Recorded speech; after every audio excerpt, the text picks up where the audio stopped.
Welcome to the पाठशाला। जैसा कि आप लोग जानते हैं कि हमारी ग्रामर में मास्टरी हासिल करने की 50 दिन की क्लास है। 50 दिन की क्लास में 12 डेज़ की क्लास हम कर चुके हैं। आज हम करेंगे 13th क्लास। ये जो हमारा माइंड बाउल है जो अक्सर करके हम डिस्कस करते रहते हैं, आप जानते हैं अब तक कि ये डे 12 हम इसमें फिल कर चुके हैं। आज हम फिल करने वाले डे 13। लेकिन डे 13 कैसे फिल करेंगे? डे 13 फिल करेंगे, लेकिन ये जो लीकेज है डे 12 का वो साथ में। इसके लिए हम क्या करते हैं, वीडियो पॉज करते हैं। वीडियो पॉज करके पहले रिवाइज करते हैं, उसके बाद डे 13 पढ़ते हैं। तो आपको करना क्या है, रिवाइज करना है प्लस डे 13 मिक्स करके अपने माइंड में डालना है। तो जितना भी लीकेज है उसको जो है रिसाइकिल करते रहना बार बार, ताकि वो आपके दिमाग में बना रहे। अगर ये करते रहेंगे तो आपको चीज़ें भूलेगी नहीं तो आप डरोगे नहीं, कॉन्फिडेंट रहोगे तो धीरे धीरे आप जीरो से हीरो बनना स्टार्ट कर दोगे। तो जीरो से जो है हीरो बनने का जो हिसाब किताब होता है, बोले तो कि बिल्कुल गधे बच्चे से ब्रिलियंट बच्चा बनने का सिर्फ और सिर्फ यही प्रोसेस है। ब्रिलियंट वेरिलेंट कुछ नहीं होता है, मैं साफ साफ बता दूं, वो होता है नॉलेज वाला बंदा। तो नॉलेज आपने लिया तो आप ब्रिलियंट, और नॉलेज नहीं लिया तो गधे। तो यहाँ से ये जो प्रोसेस है ये आपको बिल्कुल एकदम परफेक्टली जैसे मैं बता रहा हूँ वैसे इस्तेमाल करना है। आज का जो हमारा टॉपिक है वो है पैरेललिज्म। ये पैरेललिज्म बहुत छोटा सा टॉपिक है जो अक्सर करके टीचर नहीं पढ़ाते हैं, छोड़ देते हैं। लास्ट ईयर 2016 में इससे क्वेश्चन पूछा गया था। तो ये टॉपिक बहुत छोटा है, बहुत ईजी है, बहुत आसानी से समझ में आ जाएगा। तो सबसे पहले हम बात करेंगे पैरेललिज्म की, इस पर बेस कुछ क्वेश्चन की प्रैक्टिस करेंगे, फिर जो एक्सरसाइज मैंने दिया है उसका सोल्यूशन दूंगा मैं। टीयर 2 की क्लासेस के विषय में जो है आप तैयार रहिए, इसके विषय में अपने दोस्तों को बताइए और लोगों को बताइए ताकि वो इसका फ़ायदा उठा सके। अगर आपको हमारा काम पसंद आ रहा हो, हमारी मेहनत पसंद आ रही है, तो इस चैनल को और लोगों तक पहुंचाइए, इन वीडियोस को और लोगों तक पहुंचाइए ताकि वो लोग भी इस चैनल का फ़ायदा उठा सके। ये हमारा व्हाट्सअप नंबर है, इस पर आपकी कोई भी क्वेरी है आप सेंड कर सकते हो। जो इस पे बहुत ज़्यादा मैसेजेस आ रहे हैं, जैसे 700-800 डेली के मैसेज आते हैं, तो मैं सारे मैसेजेस का रिप्लाई तो नहीं कर सकता हूँ। कुछ ऐसी मैसेज होते हैं जिनका रिप्लाई तुरंत करना बहुत ज़रूरी रहता है, तो उनका मैं रिप्लाई कर देता हूं। और जो क्वेश्चन आते हैं जिनका मैं रिप्लाई नहीं कर रहा हूं उनका मैं रिप्लाई करने वाला हूं, जैसे क्वेश्चन हो गए, डाउट्स हो गए। तो एक ऐसी क्लास बीच में मैं दिया करूंगा जिसमें मैं सारे स्टूडेंट की एक साथ क्वेश्चन लूंगा, जैसे 50, 60 या 70 क्वेश्चन हो गए, तो उन सारे को एक क्लास में मैं डिस्कस कर दूंगा, डाउट डिस्कशन वाली क्लास में। तो ये चीज़ करने से क्या होगा कि सबके नज़र में वो चली जाएगी, क्योंकि अगर किसी को डाउट हो रहा है इट मीन्स है कि वो क्वेश्चन अच्छा है। तो आप लोग जिन किसी को भी डाउट हो रहा है, एक नोटबुक प्रिपेयर कीजिए जिसको डाउट का नाम दीजिए, या स्पेशल नोटबुक का नाम दीजिए, और उसमें अपने सारे चैप्टर्स के डाउट लिखिए। ये सबसे बेहतर तरीका होता है कि एक तो आपको पढ़ना, जो आ गया जो नहीं आया उसको नोट डाउन करना। तो सारा डाउट इसमें लिख के रखिए, जब वो डिस्कशन क्लास में होगा तो आप इसे मैच करा लीजिए कि आपका डाउट क्लियर हुआ कि नहीं क्लियर हुआ। अगर नहीं क्लियर हुआ देन वापस से मुझे मैसेज कीजिए, तो अगली क्लास में मैं वापस से डिस्कस करूंगा। तो ये प्रोसेस करके हम एक दूसरे के साथ रह के परफेक्ट बन सकते हैं। तो चलिए बात करते हैं आज के टॉपिक पैरेललिज्म की। जैसा कि मैंने बताया कि पैरेललिज्म जो है एक बहुत ही आसान टॉपिक है, बहुत इजी टॉपिक है। पैरेललिज्म समझने से पहले एक चीज़ आप समझिए कि इसके लिए आपको चाहिए क्या। इसके लिए आपको चाहिए थोड़ा सा कॉमन सेंस। थोड़ा सा कॉमन सेंस बोले तो रत्ती भर का कॉमन सेंस, थोड़ा पार्ट ऑफ स्पीच का नॉलेज चाहिए, थोड़ा सा ग्रामर का नॉलेज चाहिए। अगर आप लोग तैयारी कर रहे हैं तो मुझे उम्मीद है कि थोड़ा बहुत तो नॉलेज होगा। जैसे 10-12 दिन की जो क्लासेस हुई है वो तो आपको नॉलेज हो गया। उसके अलावा पार्ट ऑफ स्पीच जैसे इन क्लासेस में भी नहीं हुई है, तो उसका भी थोड़ा सा नॉलेज चाहिए होगा। तो मैं ये मान के चलता हूँ कि थोड़ा बहुत आप लोगों को नॉलेज होगा। पैरेललिज्म समझने के लिए बहुत थोड़ा सा नॉलेज चाहिए। पैरेललिज्म ऐसे समझिए कि पैरेललिज्म वो होता है कि अगर सेंटेंस आप पढ़ रहे हो तो सेंटेंस आपको फ्लो में दिखे, सेंटेंस आपको एक जैसा दिखे। क्या? सेंटेंस आपको फ्लो में दिखे, सेंटेंस आपको एक जैसा दिखे। चलिए इसको समझते हैं कुछ एग्जांपल्स के थ्रू, तो आपको और अच्छे से क्लियर होगा। जैसे हम बात करें कि जो वर्ड्स होता है सेंटेंस में, वर्ड से बैलेंस होना चाहिए। वर्ड जो होता है वो वर्ड के साथ बैलेंस होना चाहिए, फ्रेज के साथ बैलेंस होना चाहिए, क्लॉज के साथ बैलेंस होना चाहिए। तो ये इनका बैलेंस होना चाहिए। जैसे एग्जाम्पल देखता हूं मैं आपको, snakes, crocodiles and lizards and whales are all reptiles. अब इसमें देखिए snakes, crocodiles, lizards and whales, क्या सब आपको नहीं लग रहा है कि सब प्लूरल फॉर्म में एक साथ रखे गए हैं? Snakes, crocodiles, lizards and whales, तो पढ़ने में एक जैसा नहीं लग रहा है? Snakes, crocodiles, lizards, whales. तो इस तरीके की आपको सेंटेंस में एक फ्लुएंसी दिखेगी। तो जब भी आपका फ्लुएंसी टूटे तो आप समझ लीजिए कि यहाँ पैरेललिज्म की गलती है। तो सेंटेंस पढ़ने में इस तरीके का एक फ्लुएंसी बना रहता है। तो अगर वो फ्लुएंसी अगर छूटे तो समझ लेना कि सेंटेंस में पैरेललिज्म की गलती है। Traditional method of food preservation includes drying, smoking and pickling. अब यहाँ पे देखिए drying ING form, smoking ING form and pickling. तो देख रहे हैं आप कि एक फ्लुएंसी है ड्राइंग, स्मोकिंग एंड पिकलिंग। जैसे यहाँ पे लाइक मदर लाइक डॉटर, तो मदर के पहले भी लाइक है, डॉटर के पहले भी लाइक है। तो इस तरीके से एक फ्लो मिलेगा आपको। क्या फ्लो मिलेगा? वर्ड का वर्ड के साथ बैलेंस मिलेगा, फ्रेज का फ्रेज के साथ बैलेंस मिलेगा, क्लॉज का क्लॉज के साथ बैलेंस मिलेगा। जैसे इन सिमिला, इसको कैपिटल कर लीजिएगा, in Shimla it is colder in January than in February. यहाँ पे इन जनवरी है, पूरा फ्रेज है इन फरवरी। तो समझ रहे हैं आप कि ये चीज आपको बैलेंस मिलेगी, बैलेंस मिलेगी। जब आप पढ़ोगे तो आपको एक फ्लो मिलेगा, एक जैसा मिलेगा। जो वर्ड्स होगा वर्ड वर्ड से बैलेंस होगा, फ्रेज फ्रेज से बैलेंस होगा, क्लॉज क्लॉज से बैलेंस होगा। जैसे यहाँ पे देखते हैं, psychologist study how we think why we act. अब how we think and why we act दोनों में आपको नहीं लग रहा कि एक जैसा है कुछ? How we think why we act दोनों एक तरीके से क्वेश्चन बना के निकलते हुए हैं। I wonder what was in the pocket, where it came from, who had sent it and why it had not been delivered। देख नहीं रहे हैं कि आप सब में एक तरीके का क्वेश्चन पूछा जा रहा है। What was in the pocket, where it came from, why had sent it and why it had not been delivered। तो इस तरीके का एक आपको फ्लुएंसी सेंटेंस में दिखेगा। तो पैरेललिज्म को सही करने के लिए सिर्फ आपको थोड़ा सा कॉमन सेंस चाहिए, थोड़ा सा पार्ट ऑफ स्पीच का नॉलेज होना चाहिए, थोड़ा सा ग्रामर का नॉलेज होना चाहिए कि फ्रेजेस क्या होते हैं। फ्रेजेस तो आपको पता चल गया होगा, लेकिन क्लॉजेस नहीं पता होगा कि अभी क्लॉजेस क्या होता है। क्लॉज क्या होता है कि जैसे एक बताया था मैंने, इफ क्लॉज होता है, एक होता है जो है मेन क्लॉज होता है। उसी तरीके से सेंटेंस में दो पार्ट होते हैं, तो जो अलग अलग पार्ट्स होते हैं उनको हम क्लॉजेस कहते हैं। अभी सिंपल भाषा में ये समझ लीजिए, क्योंकि यहाँ पे अभी आपको सिर्फ सिंपल लैंग्वेज जाननी चाहिए जिससे आप सेंटेंस को एक सेंस दे पाएं। तो क्लॉज जो होता है, जैसे सेंटेंस के दो पार्ट हो गए या कभी कभी तीन पार्ट हो गए, तो छोटे छोटे सेंटेंस ज्वाइन किए जाते हैं। तो अगर उनको अलग अलग बात करें, छोटे छोटे पार्ट्स की बात करें, तो उन छोटे छोटे पार्ट्स को आप क्लॉज की तरह ट्रीट कर सकते हैं। जैसे हाउ वी थिंक ये आपका क्लॉज हो गया, वाई वी एक्ट जो है ये आपका क्लॉज हो गया, what was in the pocket ये क्लॉज हो गया, वेयर इट केम फ्रॉम ये क्लॉज हो गया। तो जो फ्रेज होता है तकरीबन दो वर्ड से बना होता है। जो क्लॉज होता है वो थोड़ा बड़ा होता है, उसमें सब्जेक्ट भी आ जाता है, वर्ब भी आ जाता है, ऑब्जेक्ट भी आ जाता है क्लॉज में। तो ये चीजें हैं, आपको समझनी पड़ेगी, बस इतना सा। अब उसके बाद चलिए देखते हैं कि कैसे हम पैरेललिज्म में जो होती है गलतियां, उनको हम कैसे करेक्ट करेंगे। How to correct faulty parallelism. अब हमको समझना है कि हम जो है पैरेललिज्म वो कैसे जो है करेक्ट करेंगे। अब इसको समझने से पहले आप ये समझ लीजिए कि कितने तरीके की गलतियां की जा सकती है। जैसे मैंने बताया कि वर्ड का वर्ड के साथ मैचिंग होना चाहिए, तो ये एक तो यहां पे एरर कर सकते हैं। फ्रेज का फ्रेज के साथ वहां पे एरर कर सकते हैं। क्लॉज का क्लॉज का साथ तो वहां पे एरर कर सकते हैं।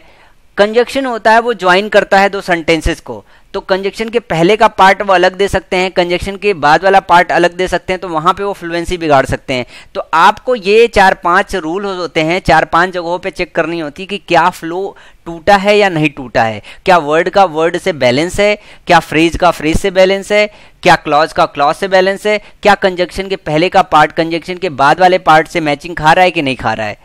चलिए बात करते सबसे पहले कि पैरेलल वर्ड की बात करें कि अगर नॉन पैरेलल वर्ड दे दिया गया, अगर आपको नॉन पैरेलल वर्ड दे दिया गया तो आप कैसे उसे करेक्ट करेंगे। रूल नंबर 1 यह है कि अगर वर्ड का वर्ड से अगर पैरेलल नहीं हो तो कैसे आप चेक करोगे।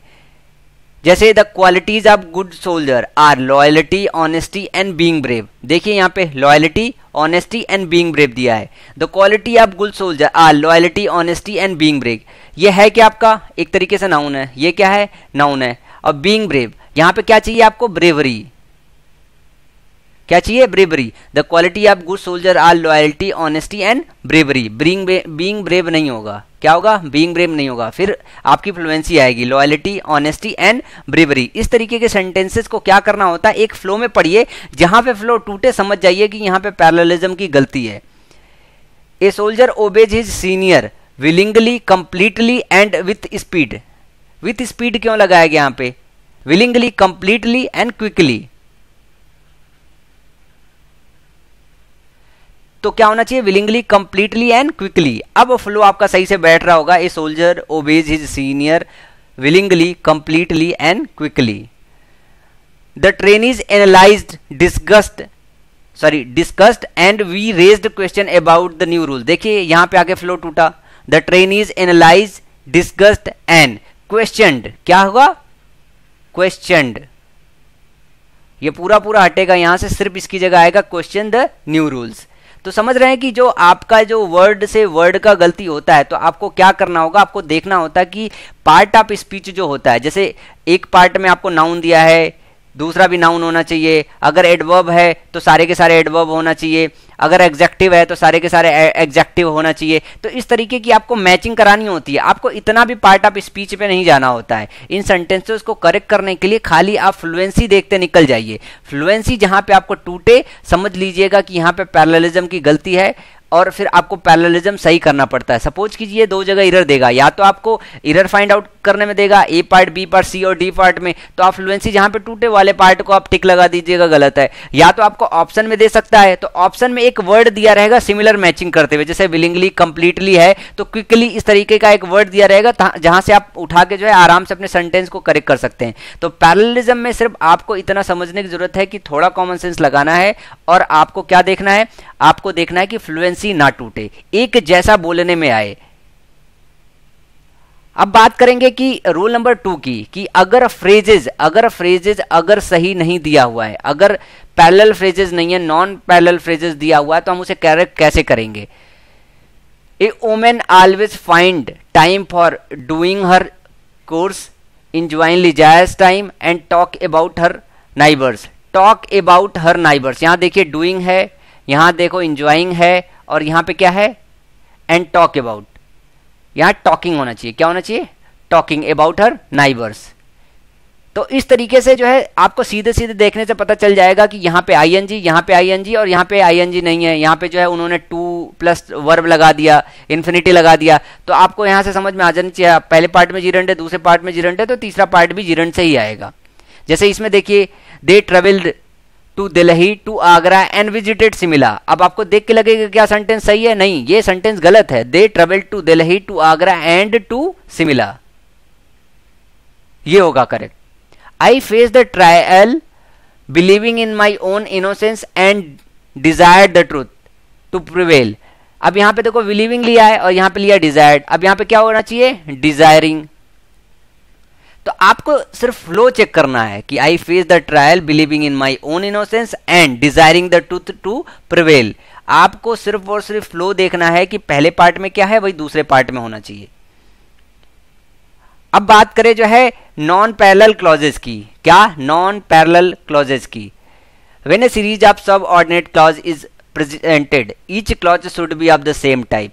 जैसे कि मैंने बोला कि क्लॉज होता क्या है कि एक तरीके से जैसे दो पार्ट कनेक्ट नहीं होते सेंटेंस के, इफ क्लॉज जैसे आपने पढ़ा था और मेन क्लॉज पढ़ा था, तो ऐसे ही जो है सेंटेंस के अंदर एक छोटा सा और सेंटेंस आपको दिखाई दे, छोटा सा, तो उसको क्लॉज समझिएगा। जैसे एग्जाम्पल से इसको समझिए और समझ में आएगा। Our lawyer accepts cases that are worthy and if she thinks she will win। our liar accept cases that are worthy and if she thinks, यहां देखिए जो आपका क्लॉज स्टार्ट है वो दैट से और यहां पे स्टार्ट है इफ से, तो यहां पे पैरेललिज्म की गलती है। दैट सी थिंक्स, क्या होगा, that she thinks she will win. तो इस तरीके का जो है आपको जो है क्लॉजेज में एरर मिलेगा जो आपको सही करना पड़ेगा। यहाँ दैट से स्टार्ट है क्लॉज आपका, तो यहाँ पे भी आपको दैट से स्टार्ट करना पड़ेगा। तो सिमिलरिटी होनी चाहिए एक तरीके की, फ्लुएंसी होनी चाहिए, सिमिलरिटी होनी चाहिए। अब जैसे नॉन पैरेलल कंपैरिजन, अगर कंपैरिजन दिखाई दे रहा हो आपको और वो भी किस तरह का हो, नॉन पैरेलल, तो उसको पैरेलल कैसे बनाएंगे। जैसे देखिए, my essay received a long grade more for its grammatical mistake than what was said in it। my essay received a long grade more for its grammatical mistake than what was said in it। इसमें जो गलती है वो ये है कि समझने की इसको जरूरत है। my essay received a long grade more for its grammatical mistake than what was said in it नहीं होगा, ये होगा then for its content, then for its content। my essay received a low grade more for its grammatical mistake then for its content, यहां पे होगा then for its content। अब देखो for its grammatical mistake है तो for its content क्या होना चाहिए, सिमिलरिटी होनी चाहिए। For its grammatical mistake, for sad in it नहीं होना चाहिए, फॉर इट्स कंटेंट, जो भी उसके अंदर कंटेंट है। नेक्स्ट है giving an oral presentation requires more preparation than to write it term paper, than to write a term paper के बजाय राइटिंग ए टर्म पेपर होगा, more preparation than writing a term paper. तो इस तरीके की चीज़ों को आपको समझना पड़ेगा। जब कंपैरिजन वाला केस आएगा तो उसमें थोड़ा सा आपको और सेंस लगाना पड़ेगा ताकि आप सेंटेंस को करेक्ट कर पाए। I like television as much as reading books. I like television as much as reading books. Book को क्या कर रहे हो, आप रीड कर रहे हो, टेलीविजन को लाइक कर रहे हो। आई लाइक वॉचिंग टेलीविजन होना चाहिए, क्या होना चाहिए, वॉचिंग टेलीविजन। यहाँ पे रीडिंग बुक्स है, यहाँ पे वॉचिंग टेलीविजन होना चाहिए। I like watching television as much as reading books. तो देख रहे हैं आप जो है पैरेललिज्म की गलती कितनी आसान होती है। आपको क्या करना होता है, फ्लो मैच कराना होता है। चलिए कुछ और सेंटेंस को करेक्ट करते हैं जो पैरेललिज्म की गलती में होते हैं। कुछ और रूल्स एक दो हैं, इस पे पढ़ते हैं उसको। रूल नंबर 5 है कोऑर्डिनेट कंजक्शन को लेके, कोऑर्डिनेट कंजक्शन को लेके पैरेललिज्म और नॉन पैरेललिज्म को। जैसे कंजक्शन भी कई टाइप के होते हैं, अभी हमने कंजक्शन भी नहीं पढ़ा है, तो यहाँ पे आप कोऑर्डिनेट कंजक्शन के चक्कर में ना पड़िए, बस ऐसे समझिए कि कंजक्शन जैसे कुछ वर्ड होते हैं जो ज्वाइन करते हैं, वर्ड को वर्ड से ज्वाइन करते हैं, फ्रेज को फ्रेज से ज्वाइन करते हैं, क्लॉज को क्लॉज से ज्वाइन करते हैं। कंजक्शन का मेन काम होता है ज्वाइन करना, तो ऐसे समझिए ज्वाइनर है, तो आपको ज्वाइनर के दोनों साइड में देखना होगा कि पैरेलल स्ट्रक्चर हो। क्या हो, पैरेलल स्ट्रक्चर है।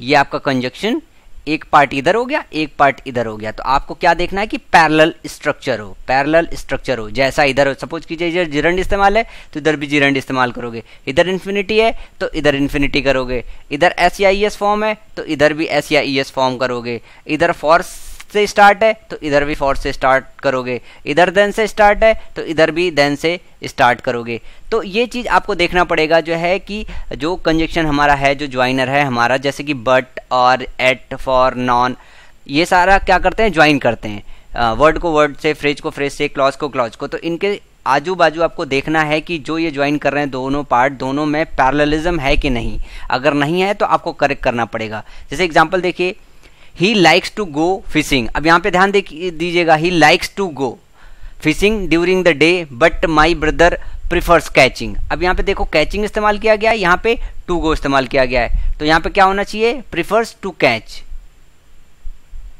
Fish at night. तो देख रहे हैं कितना आसान है। बस आपको बस ये देखना है कि जो ज्वाइनर है, यहाँ पे देखो बट आपका ज्वाइनर है, इसके दोनों साइड में आपको स्ट्रक्चर क्या करना है, सेम रखना है। Eating healthy food, resting, and आपका क्या आ गया, ध्यान दीजिएगा, एंड आपका आ गया कंजक्शन। ये है ज्वाइनर, ज्वाइनर के इस साइड में ईटिंग एंड रेस्टिंग लिखा है और राइट साइड में क्या लिखा है, टू ड्रिंक लिखा है, तो यहाँ पे क्या होना चाहिए, drinking. Drinking a lot of fluid is advisable. तो कंजक्शन के क्या करना है आपको, दोनों साइड में, कोऑर्डिनेट कंजक्शन के दोनों साइड में आपको पैरेलल स्ट्रक्चर लाने हैं। अब बात करें रूल नंबर 6 की। अब रूल नंबर 6 भी वही है कि कोरिलेटिव कंजक्शन को लेके है, कोरिलेटिव कंजक्शन का। अभी तो हमने कोऑर्डिनेट कंजक्शन देखा, दूसरा है कोरिलेटिव कंजक्शन को। कोरिलेटिव कंजक्शन कैसे होते हैं, जैसे आइदर आर हो गया आपका, नाइदर नॉर हो गया, नॉट ओनली बट ऑल्सो हो गया, वेदर या फिर और, ये कॉम्बिनेशन है। अभी हम जैसे इसके बाद शायद कंजक्शन चैप्टर ही करेंगे तो वहाँ पे ये चीज़ आपको देखने को मिलेगा कि वेदर और हो गया। तो इनके सराउंडिंग में आपको देखना है कि क्या एक्सप्रेशन सेम है कि नहीं है, क्या एक्सप्रेशन सेम है कि नहीं है। She is not only an excellent student but also she is a super singer. She is not only an excellent student but also she is a super singer. यहाँ पे देखिए क्या है, not only के साथ an excellent student लगाया गया है और फिर but also के साथ यहाँ she is इस्तेमाल कर दिया गया है, तो यहाँ she is नहीं होना चाहिए। She is not only an excellent student but also a super singer. An excellent student but के पहले आया है, ए सुपर सिंगर बाद में आना चाहिए। सी इज जो है वो एक्स्ट्रा है, तो पैरेललिज्म नहीं है, स्ट्रक्चर पैरेलल नहीं है। तो आपको ये चीज देखना है कि स्ट्रक्चर क्या रहे, parallel. We not only want to visit the Taj Mahal but also the Agra fort. We not only want to visit the Taj Mahal but also visit the Agra fort. जो स्ट्रक्चर है वो दोनों साइड में आपका पैरेलल होना चाहिए। यहाँ पे विजिट है ताजमहल के पहले तो विजिट आगरा फोर्ट के पहले भी होना चाहिए। तो क्या होना चाहिए कि जब भी आपका कोरिलेटिव कंजक्शन हो, नॉट ओनली बट आल्सो जो है कोरिलेट कर रहे हो, एक दूसरे से रिलेट कर रहे हो, कोरिलेटिव कंजक्शन, और साथ में वो ज्वाइन भी करते हैं दोनों पार्ट को। तो नॉट ओनली बट आल्सो ये सारे वर्ड इसमें लगे हैं, तो आपको बस ध्यान देना है, थोड़ा सा कॉमन सेंस लगाना है कि स्ट्रक्चर दोनों साइड सेम होना चाहिए। अब कुछ और एक आध एग्जाम्पल दे लेते हैं समझने के लिए, मैं इस पे और समझाता हूँ। Not only did he by flowers for his mother but also purchase the same for his wife. एक तो देखो यहाँ पे फॉर हिज मदर है, फॉर हिज वाइफ, स्ट्रक्चर बिल्कुल सेम है, सही है।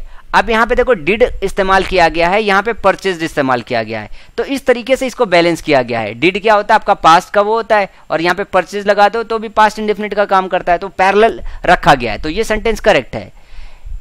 About flowers not only for his wife, sorry यहाँ पे लिखा होगा he bought flowers not only for his wife but also for his mother. अब यहाँ पे देख रहे हो for his wife and for his mother, दोनों क्या स्ट्रक्चर पैरेलल है। तो इस तरीके से जो है आपको पैरेललिज्म बहुत आसानी से पकड़ में आ जाएगा, बस आपको थोड़ा सा प्रैक्टिस हो, थोड़ा कॉमन सेंस हो और थोड़ा सा ग्रामर का नॉलेज हो। बस आपको सेंटेंस को पढ़ना है एक फ्लो में, और आपको चेक करना है क्या वर्ड का वर्ड के साथ पैरेललिज्म शो हो रहा है कि नहीं हो रहा, फ्रेज का फ्रेज के साथ हो रहा है कि नहीं हो रहा है, या पढ़ने में कुछ अटपटा तो नहीं लग रहा है कि एक जगह आईएनजी फिर टू दे दिया गया है, तो वो चीज़ आपको करेक्ट करना होगा कि आईएनजी तो आईएनजी आएगा, टू मतलब इन्फिनिटी आएगा।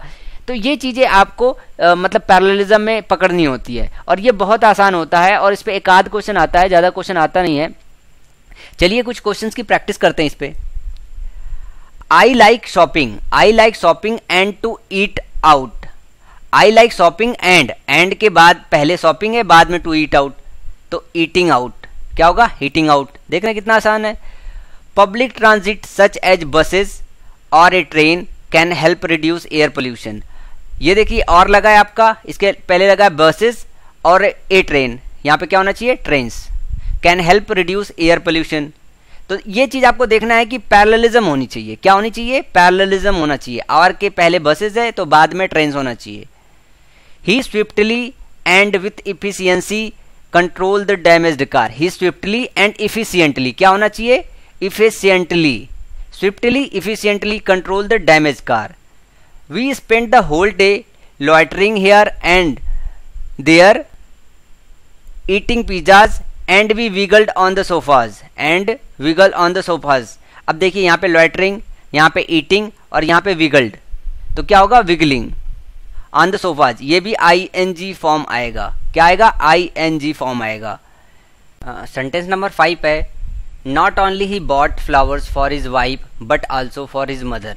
यहाँ पे आप ध्यान से देखोगे तो फॉर हिज वाइफ आपको सही लगेगा, फॉर हिज मदर सही लगेगा, लेकिन देखो बट आल्सो किसके पहले लगा है, फॉर हिज मदर के लिए, तो नॉट ओनली किसके पहले आएगा, फॉर हिज वाइफ के लिए। तो he bought flowers not only for his wife, not only कहाँ आना चाहिए, यहाँ पे, not only for his wife यहाँ पे फॉर के पहले, but also for his mother.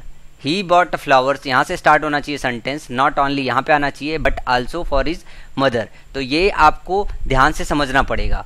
My friend took me to a dancing show and then to a baby show. अब यहाँ पे देखिए कि किसका किसका कंपैरिजन हो रहा है। यहाँ पे देखिए देन के साथ to a baby show, to a dancing show, तो बेबीइंग शो तो नहीं लगता है, आईएनजी इसमें नहीं लगा सकते हो, तो यहाँ पे ये कर सकते हो कि to a dance show and then to a baby show. तो यहाँ पे आपको डांसिंग के बजाय डांस शो करना पड़ेगा। 7th है, I would rather pay for my fooding and lodging than assistance for my parents. इस वाले सेंटेंस में आपको थोड़ा सा कंफ्यूजन होगा, ये स्टॉप मार्क करिएगा, इसमें एक आइडिया है, समझाता हूँ कैसे। देखिए यहाँ पे जैसे मैंने अभी तक आपको समझाया, तो यहाँ पे देखोगे तो फूडिंग, लॉजिंग और असिस्टिंग लिख दोगे, लेकिन ये गलत हो जाएगा, असिस्टिंग नहीं होगा। आप देखो क्या, देन आपका कंपैरिजन कर रहा है, तो कंपैरिजन किसका किससे हो रहा है, दोनों साइड पैरेलल होना चाहिए, इधर भी देन के दोनों साइड पे पैरेललिज्म होना चाहिए, लेकिन कंपैरिजन देख लो कि किसका हो रहा है। यहाँ पे कंपैरिजन जो देन करा रहा है वो पे का करा रहा है, किसका, पे का। I would rather pay for my fooding and lodging than take assistant यहाँ होना चाहिए, पे के लिए एक वर्ब आना चाहिए यहाँ पे, take assistant for my parents. तो यहाँ पे आपको चेक करना पड़ता है कंपैरिजन वाले केसेस में कि कंपैरिजन किसका हो रहा है। अगर फूडिंग लॉजिंग का कंपैरिजन अगर असिस्टेंट से हो रहा होता तो यहाँ पे असिस्टिंग करते सही रहता, लेकिन यहाँ पे जो देन का कंपैरिजन है वो हो रहा है वर्ब से, किसका, वर्ब से। एक बार सेंटेंस फिर से दोबारा ध्यान से पढ़िए, I would rather pay for my fooding lodging than, I would rather pay for my fooding and lodging than, तो पे का कंपैरिजन करना है, than take assistant from my parents. I would rather pay, मैं pay करना पसंद करूंगा अपने fooding lodging का, देन बजाय take assistant for my parents, अपने माता पिता से असिस्टेंट सहायता लेने की। तो यहाँ पे टेक असिस्टेंट होगा, क्या? Take assistance. 8 देखो, the school campus has space for a new play ground but not computer lab. अब यहाँ ध्यान से देखिए, बट के पहले है जो कंपैरिजन कराया जा रहा है कि for a play ground but not, यहाँ पे आना चाहिए for a computer lab.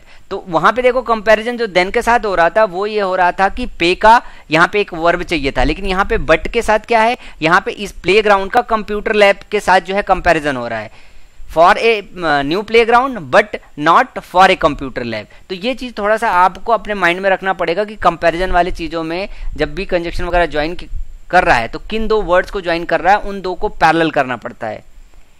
It is time not for words but, अब यहां पे वापस देखिए जो बट है उसके आजू बाजू पैरेलल किसको करा रहा है, यहां पे वर्ड्स का और यहां पे एक्शन का। तो फॉर वर्ड्स है यहां पे, तो फॉर एक्शन आएगा, तो सिमिलरिटी होनी चाहिए।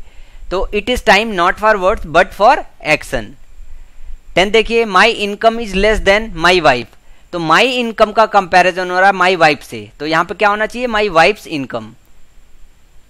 माई income is less than my wife's income. तो कंपैरिजन जो है, जैसा कि अभी आप एग्जेक्टिव पढ़ोगे तो वहां पे भी ये बताया जाएगा आपको कि कंपैरिजन सिमिलर चीज़ों में होती है। तो वही एक तरीके से पैरेललिज्म होती है कि जब भी हम कंपैरिजन कर रहे हो तो दोनों चीज़ें पैरेलल हो, कि कंपैरिजन के लेफ्ट साइड और राइट साइड में सिमिलर चीज़ों का कंपैरिजन करा रहे हो। तो यहाँ पे जो हम देन के साथ कंपैरिजन करा रहे थे वो पे वर्ब का करा रहे थे, इसलिए यहाँ पे टेक लिया हमने।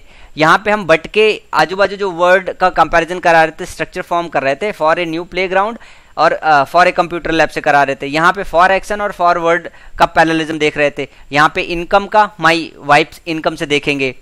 तो ये रहा जो है पैरेललिज्म। अगर इसमें कुछ भी डाउट हो तो आप मुझे व्हाट्सअप कीजिएगा, और मुझे उम्मीद है कि एक आध बार इसको रिवीजन मारेंगे तो आपको ये जो है आसानी से समझ में आ जाएगा। और बहुत इजी क्वेश्चन इस पे आते हैं, बहुत ज़्यादा डिफिकल्ट क्वेश्चन भी नहीं आते हैं।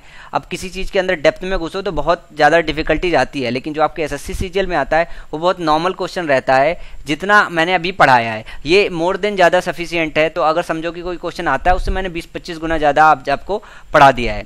चलिए, मैंने जो क्वेश्चन दिया था पिछले वाले डे 12 पे, उसका जो है सोल्यूशन देख लेते हैं, एक बार थोड़ा सा डिस्कस कर लेते हैं फास्ट वे में। क्वेश्चन नंबर 16 है, suppose if you are late you will be in trouble. Suppose मैंने बताया था कि या तो सपोज लगता है या तो if. Suppose you are late you will be in trouble, तो यहाँ से इफ काट दीजिएगा, ए पार्ट में ही रह रहा है। 17 unless he will not understand. Unless के साथ आपको पता है नॉट नहीं आता, अनलेस वाले क्लॉज में विल नहीं आता है। Unless he understands the concept he will not be able to solve the question, तो बी पार्ट में ही रह रहा है, यहाँ पे विल नॉट नहीं होना चाहिए और V1 के साथ एस फॉर्म आना चाहिए क्योंकि ही सिंगुलर है। If he tried again he can pass the exam. If he tried again he can pass the exam with flying colours. यहाँ पे देखिए if he tried second form है और कैन इस्तेमाल किया, तो कैन की जगह क्या होना चाहिए, कुड। ये चीज मैंने आपको बताया था क्लास में। 19th I will wait for you unless you come. यहाँ पे बस आपको एक चीज समझने की जरूरत है, मैंने रेड मार्क इसलिए किया है क्योंकि इसमें आइडिया थोड़ा सा नया है। आइडिया नया क्या है, पुराना ही आप सभी लोग जानते होंगे। अनलेस और अंटिल के यूज में जरा सा फर्क होता है। अनलेस का इस्तेमाल एक्शन वगैरह के लिए किया जाता है और अंटिल का इस्तेमाल टाइम के फ्रेम में किया जाता है कि I will wait for you, जब तक तुम नहीं आओगे, टाइम के रेस्पेक्ट में यहाँ बात की जा रही है, तब तक मैं वेट करूंगा। तो यहाँ पे अनलेस की जगह पे अंटिल होना चाहिए। If I was you I would teach him a lesson. If I was you I would teach him a lesson. अगर मैं तुम होता तो, यहाँ पे इमेजिनरी सेंटेंस है तो वाज की जगह क्या होगा, वर। 21 if I were the prime minister of India I will work for the welfare of the poor. मैंने बताया था वर्क का कॉम्बिनेशन किसके साथ होता है, वुड के साथ, तो यहाँ पे विल नहीं आना चाहिए, वुड आना चाहिए। 22 if she would have come to me I would have given her the money she needed. If she would have come to me, मैंने आपको बताया था हैड, एक तो इफ वाले क्लास में वुड हैव आता नहीं है और दूसरी चीज ये है कि वुड हैव का कॉम्बिनेशन किसके साथ होता है, हैड के साथ। If she had come came come to me, if she had come to me I would have given her the money she needed. तो हैड का कॉम्बिनेशन आपको लगाना होगा वुड हैव के साथ, ये स्ट्रक्चर होता है।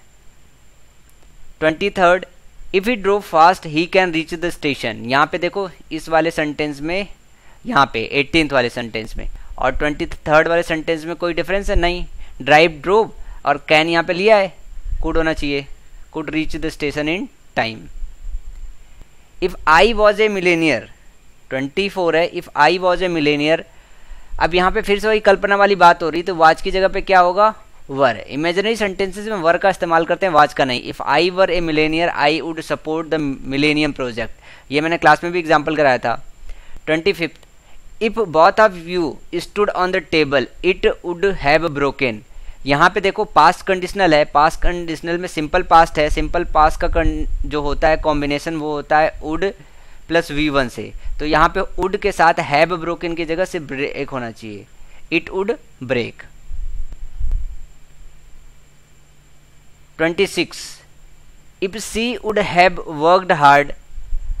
अब इसके आगे का जो है मैं नीचे आपको सोल्यूशन देता हूँ, आप कर लीजिएगा। कुछ डिफिकल्ट इसमें सेंटेंसेस है, बाकी सब नॉर्मल है, इजी है, सिर्फ आपको जो क्लास किया कराया है उसको ध्यान से समझने देखने की जरूरत है। ये कुछ रेड मार्क मैंने किया है, इनमें आइडियाज़ नया है, तो ये मैं सिर्फ डिस्कस कर दे रहा हूँ। और नीचे स्क्रॉल डाउन करूँगा तो अभी सबका 26 से लेके बाकी सबका मैंने सोल्यूशन लिख रखा है।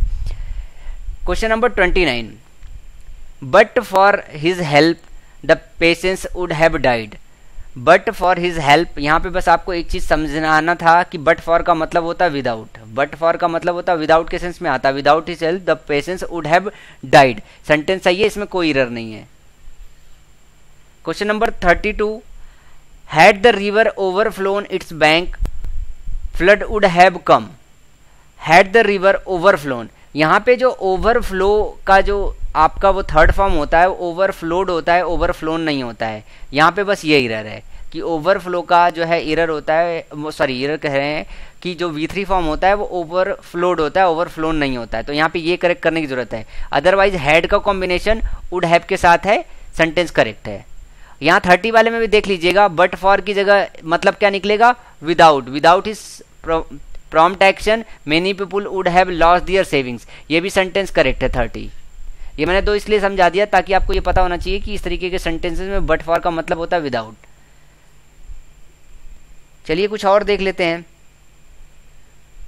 When you complete your services you will B retired on pension. इसमें एक चीज ये समझने की जरूरत है कि अगर एक एक्शन हो रहा हो, एक एक्शन कंप्लीट होने के बाद पूरी तरह फिर दूसरा एक्शन हो, तो पहले वाले सेंटेंस को हम प्रेजेंट परफेक्ट में रखते हैं। बताया था मैंने ना कि प्रेजेंट कॉन्टिन्यूअस टेंस भी इस्तेमाल करते हैं, प्रेजेंट परफेक्ट टेंस भी इस्तेमाल करते हैं, तो ये वही वाला केस है। When you have completed your services you will B retired on pension. तो यहाँ पे एक चीज समझने की जरूरत है कि जब एक जो है एक्शन खत्म हो जाए उसके बाद जो डिपेंडेंट एक्शन है वो उसके बाद हो, खत्म होने के बाद हो, ध्यान रखिएगा। When you have completed your services, जब सर्विस खत्म हो जाएगी पूरी तरीके से तभी पेंशन पे कोई रिटायर होता है, तो यहाँ पे हैव कंप्लीटेड आएगा। 39, I told her when she came to Delhi I would show her all historical monuments. I told her when she came to Delhi, यहाँ पे एक कंजक्शन मिसिंग है। I told her that when she came to Delhi I would show her all historical monuments. Came है, came के साथ would का combination सही है, बस यहाँ पे क्या था कि एक आपका कंजक्शन जो है वो मिसिंग था। यहाँ पे आपको आई टोल्ड हर दैट यहाँ पे लगाना था सिर्फ।